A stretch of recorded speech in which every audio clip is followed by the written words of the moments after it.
ଟଙ୍କା ବଡ଼ ନା ଭଲ ପାଇବା ବଡ଼? ଉତ୍ତରଟି ହେଲା ନା ଟଙ୍କା ବଡ଼। କାହିଁକି ଜାଣିଛନ୍ତି ନା? ଆପଣ ଚାहे ଲୋକଙ୍କୁ କେତେ ଭଲ ପାଇବା ଦିଅନ୍ତୁ ନା କାହିଁକି, ଭଲ ପାଇବା ସମସ୍ତଙ୍କ ପାଇଁ ଅଜାଡ଼ି ପକାନ୍ତୁ ନା କାହିଁକି, କିନ୍ତୁ ଦିନ ଶେଷରେ କେହି ଆପଣଙ୍କର ନିଜର ହେବେନି। ଯଦି ଆପଣ ଟଙ୍କାର ସାହାଯ୍ୟ କିମ୍ବା ଟଙ୍କା ମାଗିଦେଲେ ଦେଇ ଦିଅନ୍ତି ନା, ତାହେଲେ ଆପଣ ହିଁ ଏ ଘରର ସବୁଠୁ ଭଲ ଲୋକ, ଆଉ ଆପଣ ବନ୍ଧୁ ଗହଣରେ ସବୁଠୁ ଭଲ ବନ୍ଧୁ।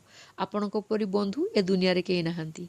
କିନ୍ତୁ ସେଇ କ୍ଷେତ୍ରରେ ଯଦି ଆପଣଙ୍କ ପାଖରେ ଟଙ୍କା ନାହିଁ ନା, ତାହେଲେ ଆପଣ କୌଣସି ଯୋଗ୍ୟ ନୁହନ୍ତି, ନାହିଁ ଯୋଗ୍ୟ ପୁଅ ନାହିଁ ଯୋଗ୍ୟ ସାଙ୍ଗ।